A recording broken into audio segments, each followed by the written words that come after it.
તાપી જિલ્લાના વાલોડમાં વિકાસના નામે વિનાશક રાજનીતિનો ઘૃણાસ્પદ કિસ્સો પ્રકાશમાં આવ્યો છે।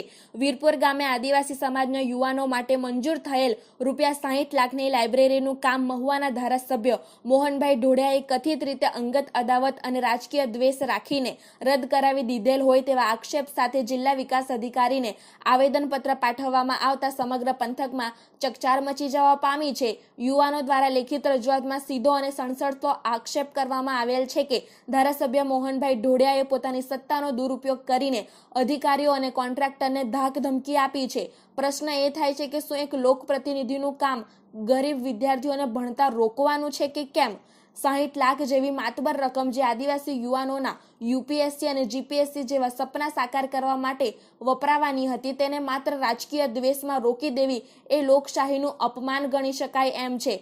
સરકાર એક બાજુ સ્માર્ટ ક્લાસ અને લાઇબ્રેરીની વાતો કરે છે ત્યારે બીજી બાજુ ધારાસભ્ય જ લાઇબ્રેરીના કામમાં રોડા નાખી રહ્યા છે। શું ધારાસભ્યને ડર છે કે આદિવાસી સમાજનો યુવાન ભણી ગણીને આગળ આવશે તો તેમનો વોટ બેંકનો ગઢ ડોલી જશે?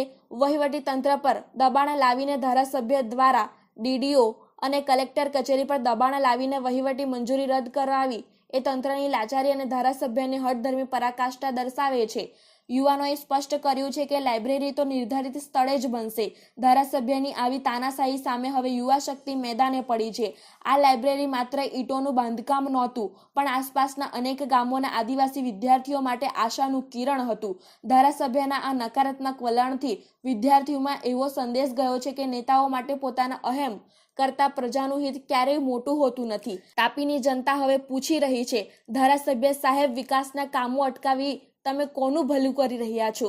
શું આગામી ચૂંટણીમાં આદિવાસી યુવાનો તમને આનો જડબાતોડ જવાબ નહીં આપે?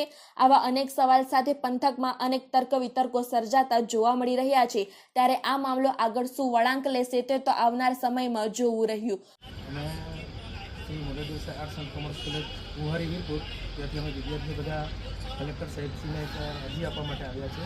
અમારી કેમ્પસમાં લાઇબ્રેરી બનવાની તૈયારી હતી, નકશો તૈયાર હતો, બધી મંજૂરી મળી ગઈ હતી, પણ તે કયા કારણોસર કે રાજકીય દબાણ હેઠળ કંઈક માહિતી પ્રમાણે કે ધારાસભ્ય શ્રી મોહનભાઈ ધનજીજીએ તે લાઇબ્રેરી ત્યાંથી અટકાવી દીધી છે અને તે પેપર આઉટ પણ થઈ ચૂક્યું છે। જેથી કરીને અમારી વિદ્યાર્થીઓની લાગણીના અનુસંધાને એ લાઇબ્રેરી ત્યાં જ બને જેથી તેનો ઉપયોગ વિદ્યાર્થીઓને મળી શકે, પરીક્ષાની તૈયારી કરતા જૂના વિદ્યાર્થીઓને પણ મળી શકે અને તે વિદ્યાના સંકુલમાં જ તે લાઇબ્રેરી બને જેથી કરીને ત્યાં આવનાર દરેક વિદ્યાર્થીઓને તેનો લાભ મળી શકે। એના માટે અમે રજૂઆત કરવા માટે આવ્યા છે। Vuhari college Shri model arts and commerce કોલેજથી વિદ્યાર્થીઓ આવ્યા છે આ કલેક્ટર સાહેબને રજૂઆત કરવા માટે, જેમાં 400 થી 500 વિદ્યાર્થીઓએ સહી કરેલી અરજી અમે આપેલ છે। વિગત એવી છે કે અમારી કોલેજના કેમ્પસમાં લાઇબ્રેરી બનવાની હતી, જેની મંજૂરી પણ મળી ગઈ હતી, નકશો પણ રેડી હતો, લગભગ ખાતું મુહૂર્ત થાય એ પરિસ્થિતિ હતી, પણ રાજકીય દબાણના હેઠળ મોહનભાઈ ધનજીજીએ અમારા ધારાસભ્ય છે એ અટકાવી દીધી।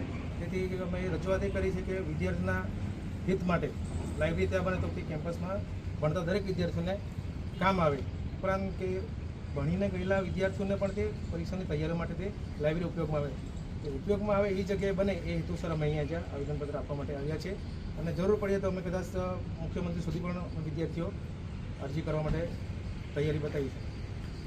મારું નામ ચૌધરી રાચી શૈલેષભાઈ છે। હું વીરપુર કોલેજની વિદ્યાર્થીની છું। તો જે અમારી કોલેજની બાજુમાં જે લાઇબ્રેરી બનવાની હતી તો તે કઈ કારણોસર અટકાવવામાં આવી છે। તો અમે કલેક્ટર સાહેબને રજૂઆત કરવા આવ્યા છે કે એ કોલેજ જે લાઇબ્રેરી બનવાની છે એ કોલેજની બાજુમાં બને અને જે કારણસર અટકાવવામાં આવેલી છે તે ધ્યાનથી લે અને એને સમજીને જે લાઇબ્રેરી બનાવવાના છે તે બનાવે। બ્યુરો રિપોર્ટ, તાપી સ્વરાજ ન્યૂઝ, તાપી।